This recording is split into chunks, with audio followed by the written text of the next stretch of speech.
Okay, you'll need 2 bearings, and 1 nut, the skate tool, and of course, the awesome hollow wheel. First step is to install the bearing into the cover. So you want to put the bearing in here, and you can press in.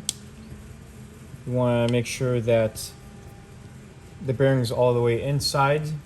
You can also check, if you look on the inside, if the bearing is properly seated, and that's very important. The second step is to install the bearing on the interior side of the wheel half. This side is purposely a little bit tighter, so that because it handles a lot of load, bears a lot more load rather. So install into the truck, put the wheel half onto the cover, make sure that the interlock tab mates up with this tab, so the recess onto the offsets, I suppose you can say that, and then it pops right on. Next step is that you want to align the bearing with the hole, and then on the other side, and you can't really see it, you want to twist on the nuts.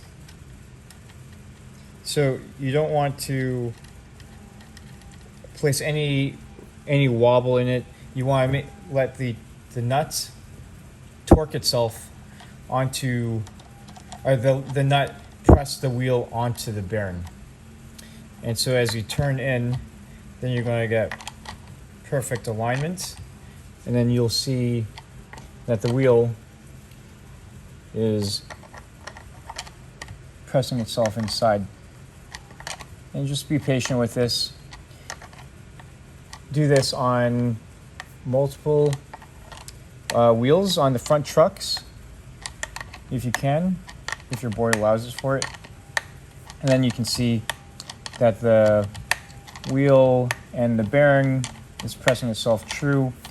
You don't really have to do anything else with the other hand, but go until it stops. And so once you see that it's flush in here, it won't move because the bearing's all locked up, but that's fine for the bearings. You can untorque or remove the, and then you can see that the wheel now spins very straight. If you try to do it by hand, there's a potential risk of installing the bearing where it's a little bit misaligned, and then you can introduce a lot of wheel wobble. So this way you'll find a little bit of wheel wobble here. It's impossible to get rid of it in manufacturing, but this is something that with very small amount that'll be acceptable. You won't even feel it. And that's it. Please let me know if you have any questions.